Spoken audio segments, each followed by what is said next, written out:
कैसे हैं आप सभी। अब ये जो रहेगी इस क्लास के अंदर बीएड जो सेकेंड ईयर है उसके लिए जो पेपर है, एक पहला पेपर जो रहेगा जेंडर विद्यालय एवं समाज, उसकी ये जो प्रथम इकाई है उसके अति लघुरात्मक जो प्रश्न है हम पढ़ेंगे। ठीक है, तो जेंडर विद्यालय एवं समाज यानी जेंडर स्कूल एंड सोसाइटी। ठीक है, जेंडर लिंग का अर्थ समझाइए। जेंडर यानी लिंग का अर्थ बताइए। पहला क्वेश्चन ये है। उत्तर इसका है जेंडर मुख्यतः किसी भी समाज का सबसे महत्वपूर्ण सैद्धांतिक संगठन है। मानव का जन्म दो रूपों में होता है, स्त्री और पुरुष। इन्हें प्रारंभिक अवस्था में बालक एवं बालिका अथवा लड़का एवं लड़की कहा जाता है। बालक एवं बालिकाओं की शारीरिक संरचना में विभेद पाया जाता है। धीरे धीरे दोनों की रुचियों, अभिवृत्तियों एवं क्रियाकलापों में भी विभिन्नताएं दृष्टिगोचर होती है। व्याकरणों द्वारा लिंग को यह कहकर परिभाषित किया गया है कि जिस शब्द से स्त्री या पुरुष होने का बोध होता है उसे लिंग कहते हैं। ठीक है, दूसरा प्रश्न है पुरुष लिंग की विशेषता बताइए। पुरुष लिंग की विशेषता बताइए। पुरुष लिंग की जो विशेषताएं हैं वो है पुरुष में अमूर्त सोच की क्षमता होती है। ये किसी भी कार्य के प्रति अधिकांश सक्रिय होते हैं। पुरुषों में महत्वाकांक्षा की भावना होती है। इनमें सशक्त प्यार निहित होता है। भक्ति की भावना होती है। चिंतन एवं साहस जैसे गुण होते हैं। ये स्वतंत्र होकर रहना चाहते हैं। पराधीनता इन्हें कम पसंद है। स्त्रीलिंग की विशेषताएं। महिलाओं में मुख्य प्रमुख विशेषता यह कि वे अधिकांशतः घर पर ही रहती है। इनमें भाईचारे की भावना एवं सहयोग की भावना अधिक होती है। महिलाओं में परिवार एवं बच्चों की देखभाल करना तथा पालन पोषण की विशेषताएं निहित होती है। इनमें समय के साथ अपने आप को परिस्थितियों के अनुकूल ढालने की क्षमता निहित होती है। स्त्रियां परिश्रमी होती है तथा उनमें शिष्टाचार के गुण होते हैं। स्त्रियों में सहन शक्ति एवं ग्रहणशीलता जैसी विशेषताएं होती है।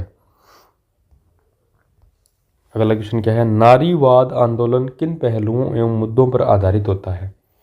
नारीवाद आंदोलन किन पहलुओं एवं मुद्दों पर आधारित है।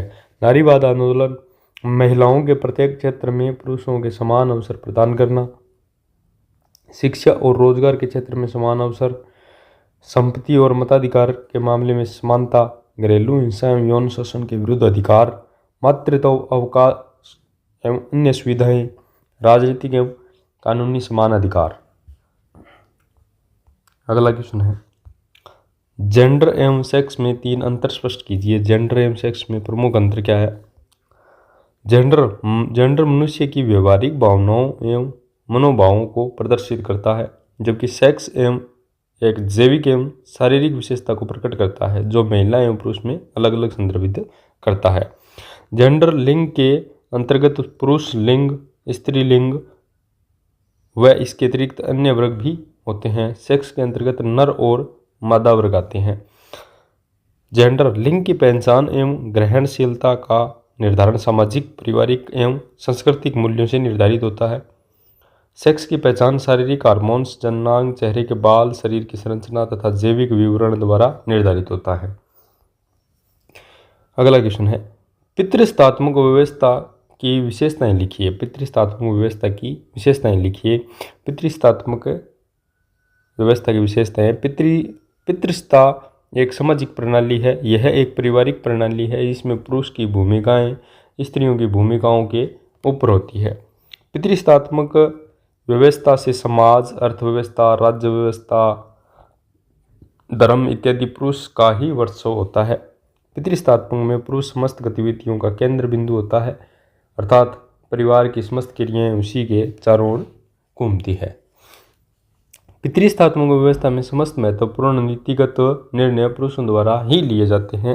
लैंगिक पूर्वाग्रह किसे कहते हैं। अगला क्वेश्चन क्या है। लैंगिक पूर्वाग्रह किसे कहते हैं। लैंगिक पूर्वाग्रह से अभिप्राय बालक एवं बालिकाओं के में व्याप्त लैंगिक असमानता से है। समाज में शिक्षा एवं पालन पोषण में बालकों से कम रखा जाता है, निम्न स्थिति में रखा जाता है, जिससे वे पिछड़ जाती है। यही लैंगिक पूर्वाग्रह है, क्योंकि बालिकाओं एवं बालकों में यह विभेद उनके लिंग को लेकर किया जाता है। अगला क्वेश्चन है रूढ़िबद्धता के प्रकार बताइए। रूढ़िबद्धता के प्रकार। समाजशास्त्रियों के अनुसार रूढ़िबद्धता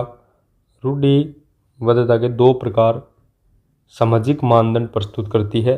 सकारात्मक रूढ़िबद्धता सकारात्मक रूढ़िबद्धता ऐसी रूढ़ियाँ हैं जो व्यक्ति के विशेष प्रकार के व्यवहार की अपेक्षा रखती है।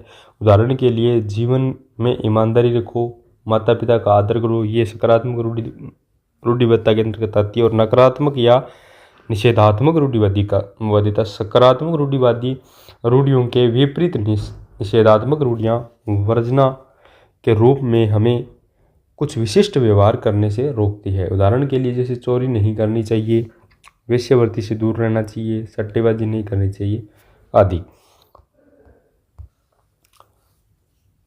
एक क्षमता के प्रकार बताइए। एक क्षमता शारीरिक अक्षमता और एक मानसिक अक्षमता और सामाजिक अक्षमता और मनोवैज्ञानिक कारण इसके लिए। शारीरिक अक्षमता क्या होती है? इस प्रकार के व्यक्तियों में के शरीर में कोई अंग सही प्रकार से काम नहीं करता, जैसे हाथ, पैर, आंख, कान आदि। यह अक्षमता जन्मजात भी हो सकती है या किसी दुर्घटना के कारण भी हो सकती है। मानसिक अक्षमता, इस प्रकार की अक्षमता का पता बुद्धि लब्धि परीक्षण यानी IQ के आधार पर चलता है। बुद्धि लब्धि के लिए निम्न सूत्र से ज्ञात की जाती है। बुद्धि लब्धि बराबर शैक्षिक आयु बटे वास्तविक आयु गुणा में 100।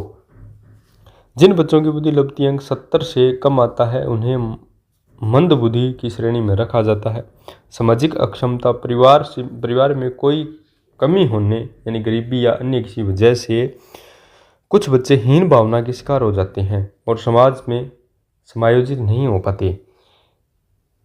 मनोवैज्ञानिक कारण क्या है? जैसे ध्यान केंद्रित नहीं कर पाना, अक्षरों को न पहचान पाना, अपनी बात सही प्रकार से न कह पाना आदि, ये जो मनोवैज्ञानिक कारण रहते हैं। कन्या भ्रूण हत्या संबंधित कानून कौन कौन से हैं? कन्या भ्रूण हत्या से संबंधित जो कानून है वो क्या है? कन्या भ्रूण हत्या अपराध की रोकथाम के लिए गर्भ का चिकित्सीय सत्यापन अधिनियम 1971, गर्भ धारण पूर्व तथा प्रसव पूर्व तकनीक अधिनियम 1994 लागू किए गए हैं। इनमें लिंग चयन को रोकने अथवा प्रसव लिंग परीक्षण को पूरी तरह रोक लगाई गई है। ठीक है, यानी लिंग परीक्षण करना या मतलब लिंग चयन को रोकने पर जो है आपकी रोक लगाई गई है। तो इसके संबंधित कानून कौन से हैं? आपका गर्भ का चिकित्सा स्थापन अधिनियम 1971, गर्भ धारण पूर्व प्रसव तकनीकी अधिनियम 1994। लैंगिक समानता क्या है? स्त्री और पुरुष के बीच जैविक असमानता को सामाजिक असमानता के आधार पर मान लिया जाता है, इसे ही लैंगिक असमानता कहते हैं। समानता के आधार पर महिलाओं को कमतर माना जाता है और उन्हें धीरे धीरे सारे सामाजिक और सांस्कृतिक अधिकारों से वंचित कर दिया जाता है। ये हो गया आपकी unit first, gender, school and society, जो आपका पहला पेपर रहेगा, पहला पेपर होने जा रहा है उसके लिए। ठीक है, जेंडर, विद्यालय एवं समाज, उसकी जो पहली यूनिट है ये हमने इससे संबंधित अति लघुरात्मक जो प्रश्न है वो 10-11 क्वेश्चन हमने पढ़ लिए हैं।